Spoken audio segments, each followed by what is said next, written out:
Hello guys, तो welcome back to my YouTube channel. तो बिना किसी देर के हम लोग नया एपिसोड शुरू करते हैं। जैसा कि आप सोच सकते हो 8 साल पहले एक पोर्टल खुला और मॉन्स्टर्स का जन्म हुआ। इंसानियत पूरी तरह से मिटाई जा रही थी और इस घटना को मैजिक वेव कहा गया। लेकिन सोचो क्या हुआ इस मैग्नेटिक शिफ्ट के साथ। ह्यूमंस ने नए टैलेंट्स और प्रोफेशंस को अवाकिन करना शुरू कर दिया और सिस्टम जैसे कॉन्सेप्ट्स सामने आने लगे। जैसे कैपिटलिज्म में सब कुछ डिसाइड होता है कि आप कितनी अमीर पैदा होते हो, वैसे ही इस नए दुनिया में सब कुछ आपके टैलेंट पर डिपेंड करता है। अब हम चैंग एकेडमी में हैं जहां अवॉकेनिंग प्रोसेस चल रहा है। एक बूढ़े आदमी ने सबको बताया कि आज उनकी ज़िंदगी का एक बहुत इम्पोर्टेंट दिन है। उन्होंने सबसे कहा कि आगे बढ़े और अपने टैलेंट्स को अवॉकिन करें। उन्होंने ये भी कहा कि इतने सालों की मेहनत और पढ़ाई के बाद सब प्रोफेशंस बनने के लिए तैयार हैं। इस नए दुनिया में मजबूत होने का मतलब है अपनी ज़िंदगी कुर्बान करना इंसानियत की रक्षा के लिए। सब स्टूडेंट्स एक्साइटेड हैं और उन्होंने कहा कि हर एक को एक एक करके बुलाया जाएगा। नंबर 101 के बारे में बात होती है। एक लड़का वैंग शू सोचता है कि दुनिया में ज़िंदगी बिताने के साल हो गए और आज का दिन आखिरकार आ ही गया।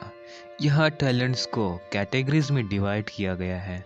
Common rank, rare rank, legendary rank, सब डिवाइन और मिथिकल। लेकिन आज तक इंसानियत में कोई मिथिकल रैंक का इंसान नहीं पैदा हुआ।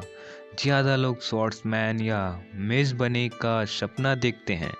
दूसरे लोग स्विमरर्स, वॉरियर्स और असैसिन्स को प्रिफर करते हैं।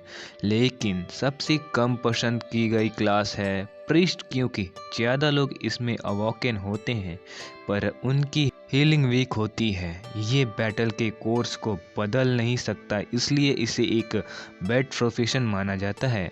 एग्रेसिव क्लासेस अपने टैलेंट्स, इक्विपमेंट्स और पोर्शंस का यूज़ करके खुद लेवल अप कर सकते हैं। लेकिन पृष्ठ दूसरों पर डिपेंड रहता है और एक्सपीरियंस लेने के लिए छुपना पड़ता है। इस वजह से उन्हें मजाक समझा जाता है। तभी एक लड़की लिन, जो पिंक बालों वाली है, एक लड़के से पूछती है कि वो कौन सी क्लास चॉइस करेगा, मेज, वॉरियर या एसेसिन। लड़का रिप्लाई करता है कि टैलेंट अवॉकन होने से पहले क्लास के बारे में सोचना बेकार है। वो लड़की, जिसका नाम सुम मोमू है, थोड़ा एनॉयड होती है और कहती है कि वो सिर्फ क्यूरियस थी। सब मोमू के क्लासमेट्स, जो ऑब्वियसली सिम्प्स हैं, उसके आसपास मैंड्रेट हैं। लेकिन बैकग्राउंड में एक लड़का मटर्स करता है कि लेमी लड़का यूजलेस है और बस हाई और माइटी बनने की कोशिश करता है। लिमी उस पर ध्यान नहीं देता और सिर्फ कहता है कि वो दुनिया का सबसे स्ट्रॉन्ग बनने का सपना रखता है। मीनवाइल वैंग्स रेयर रैंक टैलेंट के साथ अवॉकन होता है, जो स्ट्रेंथ एम्प्लीफिकेशन का टैलेंट है, और उसके फ्रेंड्स कहते हैं कि ये वॉरियर प्रोफेशंस के लिए परफेक्ट है। लेकिन उसका फोकस सिर्फ प्रोटोगेनिस्ट पर है, जो गॉड्स का फेवरेट माना जा रहा है। एक फैमिली को दिखाया जाता है जो शेल्टर को ढूंढते हुए एक छोटे बच्चे को लेकर भाग रही है। अचानक एक ग्रीन मॉन्स्टर उनके सामने आ जाता है और फादर रिएक्ट करने से पहले ही एक पंच से उनका पेट छिल जाता है। बेचारा आदमी जमीन पर पटक दिया जाता है और उसका पिता लिंगी से कहता है, भाग जाओ। लिंगी देखता है कि उसकी माँ मॉन्स्टर के पंजे में है और फ्लैशबैक में पता चलता है कि अटैक ऑन टाइटन की याद दिलाते हुए उसकी माँ शायद उस घटना के बाद लिंगी शोमोमू के परिवार के साथ रहना शुरू कर देता है। वो याद करता है कि मोमो उसका कितना ध्यान रखती थी और इसी वजह से वो स्ट्रांग बनना चाहता है। ताकि उनका सुरक्षण कर सके। अब उसका नंबर है और वो मोमो को समझाता है कि चिंता मत करो। लेकिन मोमो काफ़ी एनेक्सियस है, जबकि सब लोग एक्साइटेड हैं ये देखने के लिए कि लिंगी कौन सा टैलेंट अवॉकिन करेगा। लिंगी मैजिक सर्कल पर कदम रखता है और अचानक वो खुद को एक गैलेक्सी में पाता है जहाँ एक ह्यूज स्टार उसके सामने होता है। वो सोचता है क्या ये वही जगह है जहाँ टैलेंट्स अवॉकिन होते हैं।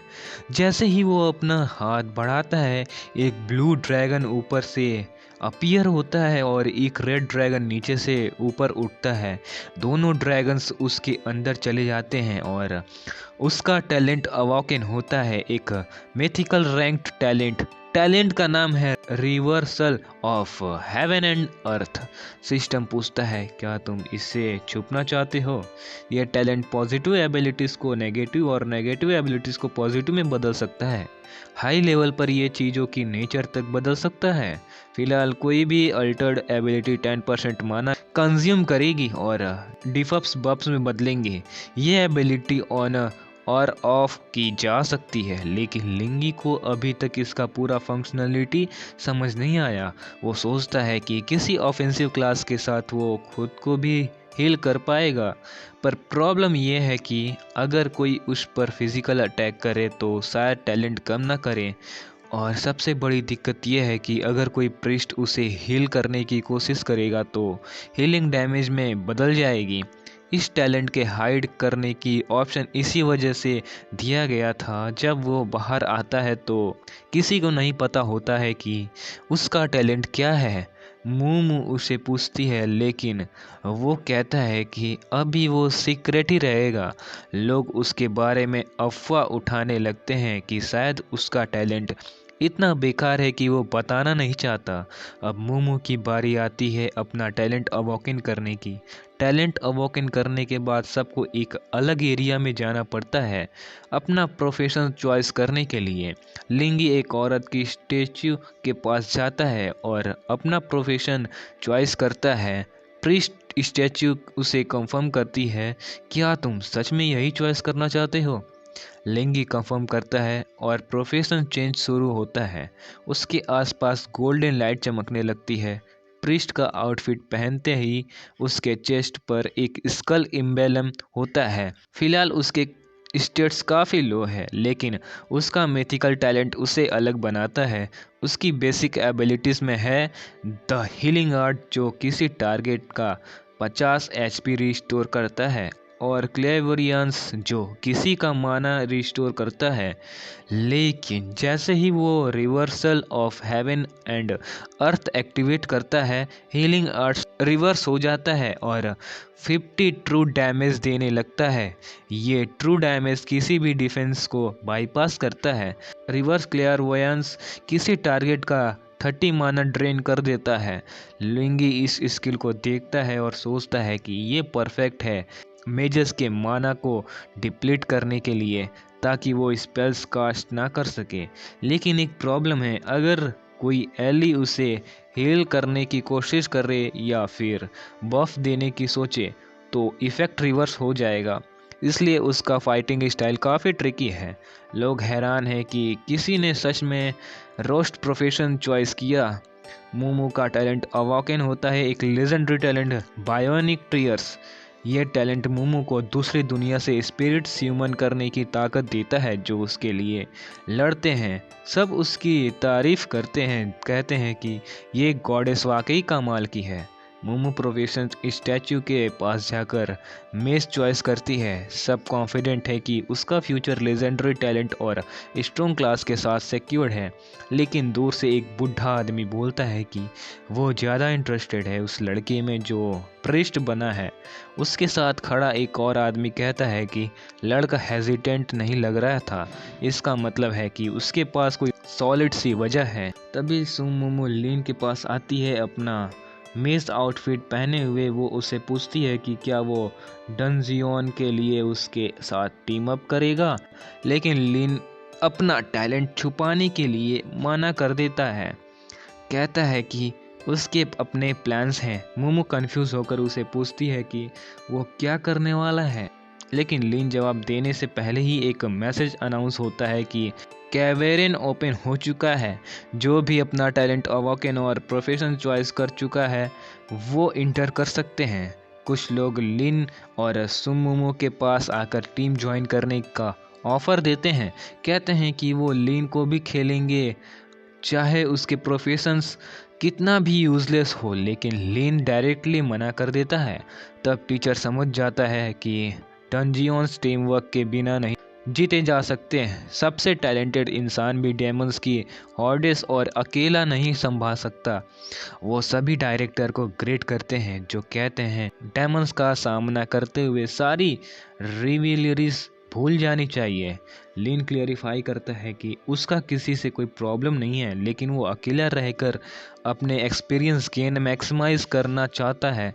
एक लड़का उस पर हंसकर कहता है कि एक प्रिस्ट को सोलो खेलना एक जोक है। वो लिन को लाइफ के साथ कैम्बल न करने की एडवाइस देता है, क्योंकि डंजियंस में लिया गया डैमेज रियलिटी में कैरी ओवर होता है।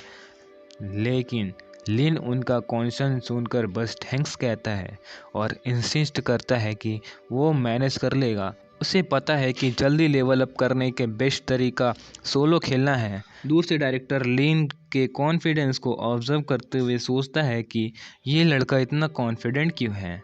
लिन गेट के सामने आता है, अपना हाथ बढ़ाता है। सिस्टम उसे वार्न करता है कि बिगिनर्स टेस्ट डेंजरस है और टीम के साथ जाना बेटर है, लेकिन लिन बस रिप्लाई करता है, मैं अकेला जाऊंगा। थोड़ी देर बाद वो उल्फ डंजियंस के अंदर होता है। ये डंजियंस एक लेवल 1 to 3 फॉरेस्ट है जो हाई डिफ़िकल्टी का है। सिस्टम उसे वार्न करता है कि अगर वो सराउंडेड हो गया तो वापस भागना मुश्किल होगा। लिन सोचता है कि अगर वो एटलीस्ट बी ग्रेड अचीव कर ले तो वो काफ़ी होगा। साथ ही डंजियंस के अंदर एक हीलिंग चैम्बर है जो उसके लिए रिकवरी के लिए परफेक्ट रहेगा। जो लोग डंजियंस में मरते हैं वो या तो ग्रिड की वजह से सारे वुल्फ्स के सामने एक साथ कर लेते हैं या फिर डीपर फॉरबिडन एरियाज में चले जाते हैं। लेकिन लिन के केस में ये एप्लीकेबल नहीं है, क्योंकि उसका टैलेंट बहुत हाई रैंक का है, इसलिए वो सीधा फॉरबिडन लैंड की तरफ बढ़ता है। थोड़ी देर बाद वो फॉरेस्ट के डीपेस्ट पार्ट में कुछ वाइट वुल्फ्स का सामना करता है।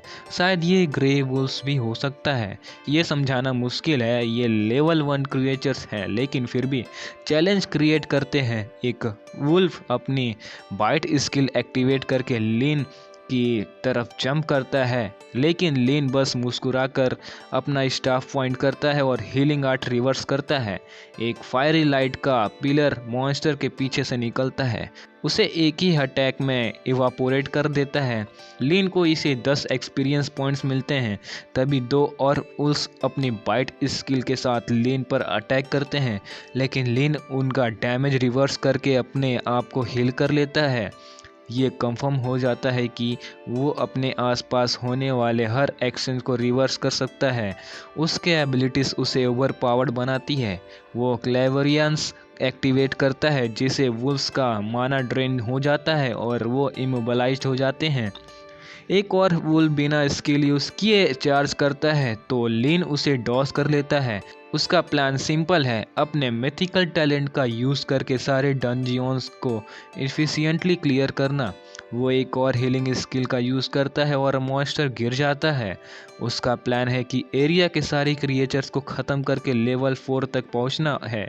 एक और वुल्फ पीछे से उस पे हमला करने की कोशिश करता है, लेकिन वो तुरंत हीलिंग एक्टिवेट करता है।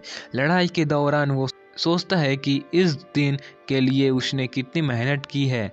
लड़ाई के बाद वो अपने reversal of heaven and earth ability को डीएक्टिवेट करता है और क्लेवोरियंस यूज़ करके अपना माना रिकवर करता है। अब वो लेवल 2 पर है और कुछ स्पेयर्स पॉइंट मिलते हैं। वो अपने सारे पॉइंट्स इंटेलिजेंस में इन्वेस्ट करता है, क्योंकि जब तक वो हील कर सकता है और माना रीजनरेट कर सकता है, उसे किसी और स्टेट्स की ज़रूरत नहीं। सीन डायरेक्टर की तरफ शिफ्ट होता है, जो नोटिस करता है कि लिन फॉरबिडन एरिया की तरफ जा रहा है। डायरेक्टर को पता है कि वहाँ एक लेवल 5 उल्फ किंग डिसेंटेंट बॉस है जो शुरुआती डंजियंस के लिए बहुत ही डेंजरस है। बहुत से बिगनर्स उस बॉस के हाथों मर चुके हैं। डायरेक्टर को समझ नहीं आता कि लिन सुसाइड करने जा रहा है या उसके पास कोई छुपा हुआ टैलेंट है जो उसकी जीत की गारंटी कर सकता है। लिन के टैलेंट को हाइड करने की वजह से डायरेक्टर सिर्फ दूसरे स्टूडेंट्स को ऑब्जर्व कर पाता है।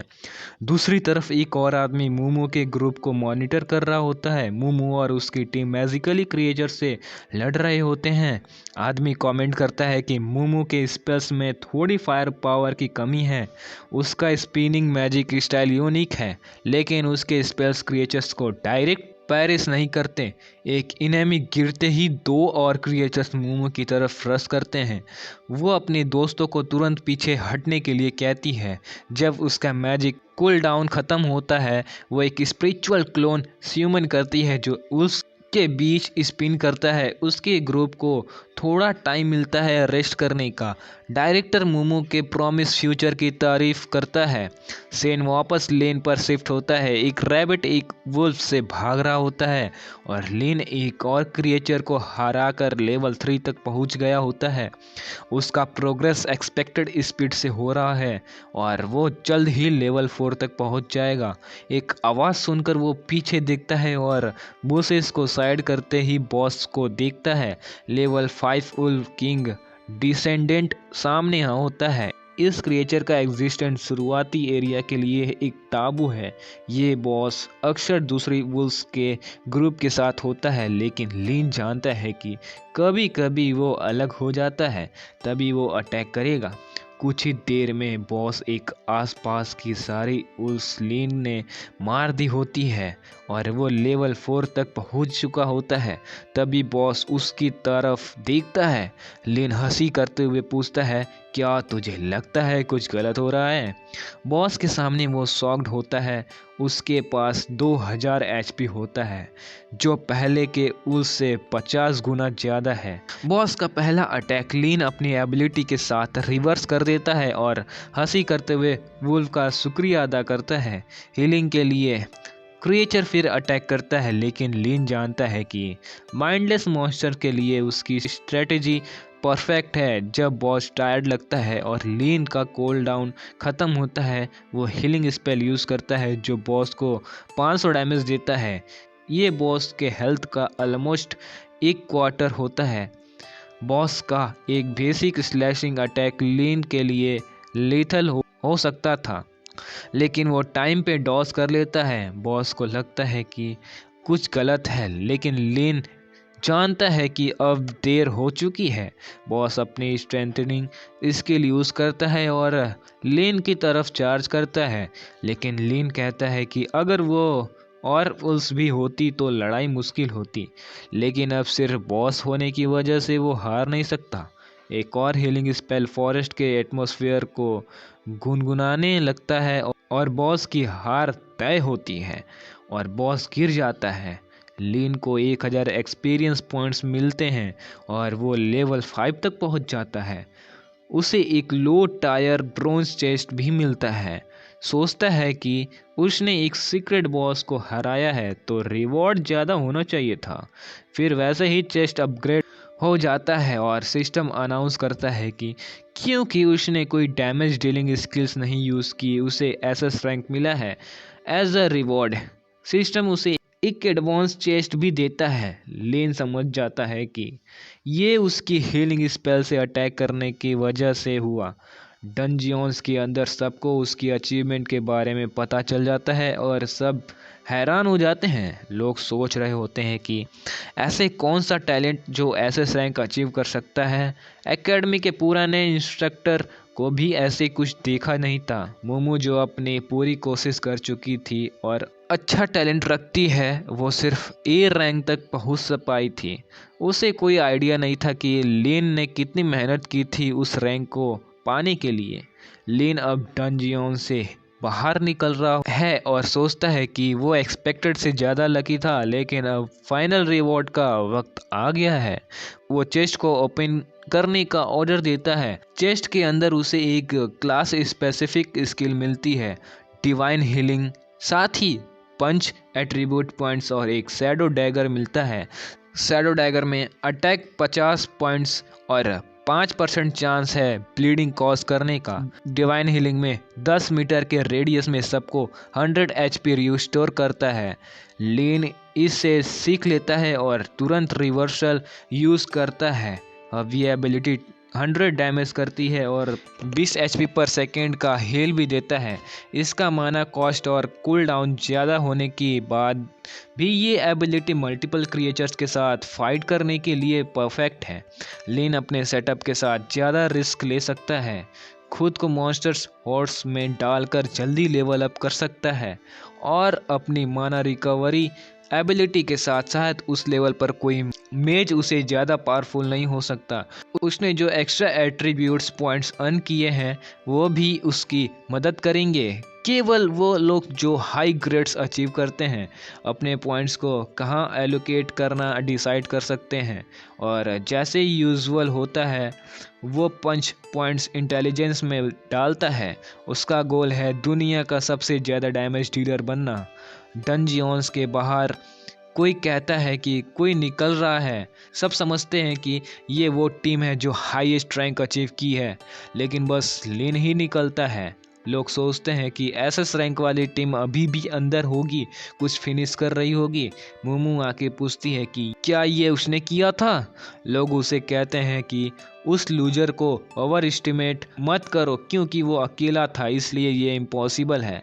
लीन उसको इग्नोर कर देता है और पूछता है कि क्या किसी ने असैसिन बनाया है, क्योंकि उसके पास एक हाई क्वालिटी वेपन है। अचानक लोग बीडिंग करते हैं 10,000 से 20,000 कॉइन्स तक, और एक बंदा इसे 50,000 तक राइज करता है।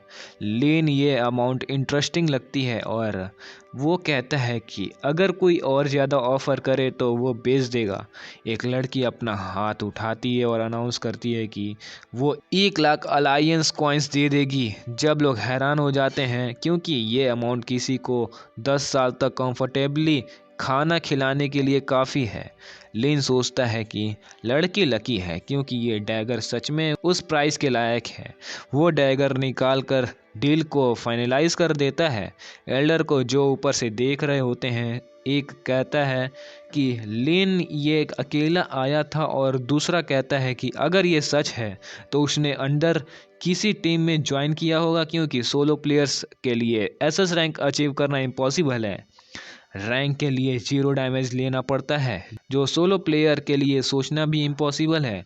लिन के हेटर्स गुस्सा हो रहे होते हैं जब लोग एक्साइटेड होते हैं। उसके डैगर सेल को देखकर एक आदमी जो ब्लू हैट पहना होता है इंसिस्ट करता है कि लिन ने चीटिंग की है, क्योंकि एक प्रीस्ट के लिए ऐसे किसी आइटम को हासिल करना नामुमकिन है। एड मास्टर अनाउंस करता है कि अब सब टेस्ट कंप्लीट हो चुका है। अब से वो स्टूडेंट्स नहीं हंटर्स हैं जो एक्स्ट्रा ऑर्डिनरी एबिलिटीज़ के साथ ट्रेनिंग कर रहे हैं। कुछ लोग अपनी नॉर्मल लाइफ पे चले जाएंगे, जबकि कुछ हीरोज़ बनेंगे जो ह्यूमैनिटी के लिए लड़ेंगे। 30 दिन के अंदर उन्हें एक नया इवोल्यूशन मिलेगा और उन्हें कम से कम लेवल 10 तक पहुंचना होगा। लीन को पता है कि फाइनल प्रोफेशनल टेस्ट उस पीरियड के एंड में होगा और चैलेंज ये है कि ये टेस्ट टीम के रूप में कंप्लीट करना होगा। सबसे इम्पोर्टेंट बात कोऑर्डिनेशन होगा, और लकीली ये उसके पास ऑलरेडी एक डिटरमाइंड पार्टनर है। उसे पता है कि मोमो को बहुत केयर की ज़रूरत है, वो बहुत लॉयल है और लोग उसकी काइंडनेस का फ़ायदा उठा के उसे धोखा दे देते हैं। चाहे उसने एक पावरफुल टैलेंट अवॉकन किया हो, उसे कुछ हो ना हो, लिन उसकी हमेशा रक्षा करेगा। ये उसने मोमो की आंटी से वादा किया था और वो नहीं चाहता कि एक और ट्रेजेडी हो। वो मोमो के चेहरे पर हाथ रखता है और कहता है कि आज रात डिनर नहीं होगा, क्योंकि वो हंटिंग पे जा रहे हैं। अगले सीन उन्हें स्टोन केव में दिखाता है, जो लेवल 3 से 6 तक का एरिया है। क्या कमाल है। लीन वैसे ही है जो सबको इग्नोर करे, बल्कि उसने मोमो को साथ लेवल अप करने का इनवाइट किया है। ऑफ कोर्स वो हार्ड डिफ़िकल्टी पर खेल रहे हैं क्योंकि इसे बेहतर आइटम मिलते हैं। अनफॉर्चुनेटली वो नाइटमेयर डिफ़िकल्टी पे खेलना चाहता था, लेकिन इतनी ट्रिकी डंजियंस में वो ऑप्शन नहीं है। मोमो पूछती है कि क्या वो सच में इतना बड़ा रिस्क ले रहे हैं और क्या वो फिर से एसएस रैंक के लिए एम कर रहे हैं। वो बस कहता है कि उसे उस पर भरोसा करना चाहिए। मोमो कहती है कि ये ट्रस्ट का मामला नहीं है, पर वो जानती है कि दोनों मिलके इतनी डैमेज नहीं कर पाएंगे। वो उसे रेश्योर करता है कि उसके पास इस डंजियंस को शॉर्टकट करने का प्लान है। शॉक्ड होकर मोमो पूछती है कि क्या वो सब कुछ फिक्स्ड है और मॉन्स्टर्स स्पेसिफिक एरिया में लॉक्ड हैं। उसने इसको एनालाइज किया है और वो मानता है कि दोनों मिलके ये कर सकते हैं। मोमो एक्साइटेड हो जाती है, लीन के डिडक्टिव स्किल्स पे ट्रस्ट करती है। उसे याद है कि कैसे वो उसके रूम में गया था